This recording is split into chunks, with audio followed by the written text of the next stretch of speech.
असेल तर पाणी गढूळ पाण्यात आपलं मुख दिसेल का? गढूळ पाण्यात आपल्याला आपलं मुख दिसणार नाही. का दिसणार नाही? तर पाणी ते गढूळ. पाणी स्वच्छ पण खळखळ वाहतंय, त्यातही स्पष्ट दिसेल का? त्यातही दिसेल पण स्पष्ट दिसणार नाही, हलतं दिसेल. मग आपल्याला आपलं प्रतिबिंब जशाच तसं जर पाहायचं असेल तर पाणी स्वच्छ आणि स्थिर लागेल, म्हणजे आपलं प्रतिबिंब त्या स्पष्टपणे या ठिकाणी जसं आहे तसं दिसेल. तद्वतच अंतकरणाचा मलदोष निघून गेला. तो कशाने निघून जाईल? निष्काम कर्म केलेले, निष्काम भक्ती केलेली. आणि भगवत भक्ती ही अत्यंत महत्वाची आहे. भगवत भक्ती केल्याशिवाय काय? तर पुढे भक्तीने धरले हाती मार्ग ज्ञान वैराग्य धर्म येते असं या ठिकाणी म्हटलेलं आहे. तर या ठिकाणी भक्तीला खूप अत्यंत महत्व आहे. आणि म्हणून निष्काम भक्ती जर या ठिकाणी घडली तर त्याचा मनदोष निवृत्त होतो. आणि निष्काम उपासना म्हणजे भजन घडलं तर त्याचा एकशेच दोष निवृत्त होतो, म्हणजे अंतःकरण शुद्ध होतं.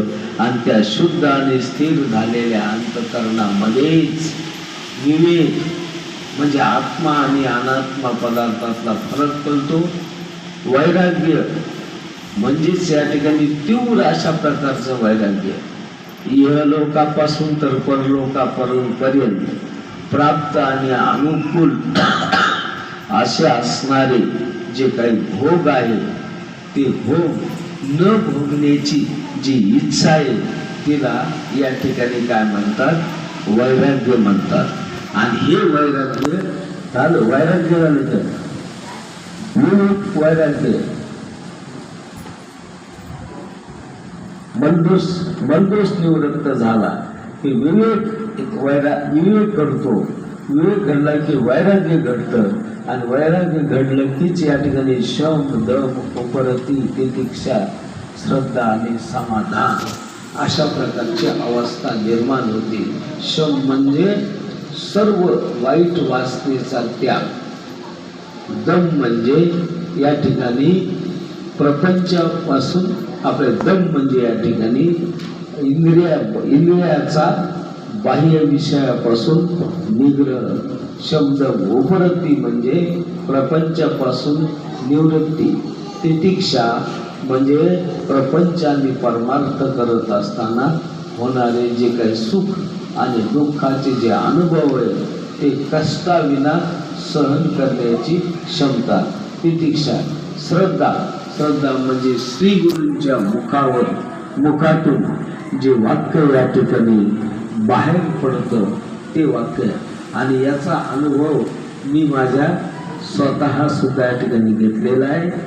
देवाने जे काही शब्द मला मी सांगितलेले आहेत ते मी अजूनही लक्षात ठेवून या ठिकाणी माझं कार्य करत असताना त्याचं उच्चारण केल्याशिवाय बाहेर या ठिकाणी पडत नाही. आणि म्हणून श्रद्धा आणि समाधान काय? तर श्री गुरूंनी काय सांगितलं ते आणि आपण आपल्याला काय पाहिजे ते यातच सतत याचंच मनन करणं, याचंच निधिध्यासन करणं, याचंच या ठिकाणी ध्येय करणं आणि यातच मग्न राहणं अशी अवस्था झाली म्हणजे त्यालाच या ठिकाणी काय म्हणतात? अधिकारी म्हणतात. याला जाणता म्हणतात. जाणता. अशा जाणत्या पुरुषाने काय करायचं? तर जाणत्या पुरुषाने श्री गुरूंची सेवा करायची. अन्य कोणाचीही सेवा करण्याची त्याला आवश्यकता नाही. देवादिकाकडे जायची सुद्धा गरज नाही. अन्य कोणत्याही याची करायची गरज नाही. त्यांनी फक्त श्री गुरूची सेवा करावी.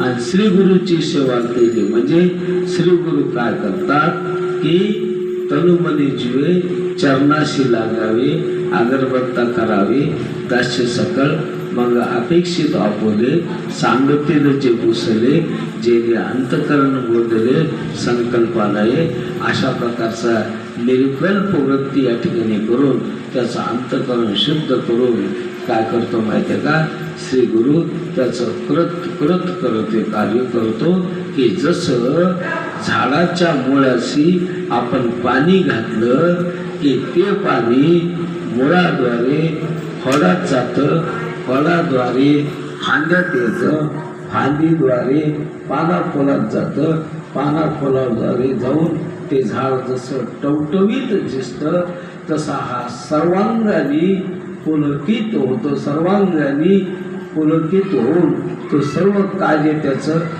पूर्ण होतं. त्याला कोणतंही कार्य करण्याची आवश्यकता नाही. त्यासाठी फक्त जाणत्या पुरुषांनी श्री गुरूंचीच सेवा या ठिकाणी करावी. वेळेचं भान लक्षात ठेवून या ठिकाणी याच ठिकाणी 2 शब्द थांबवा.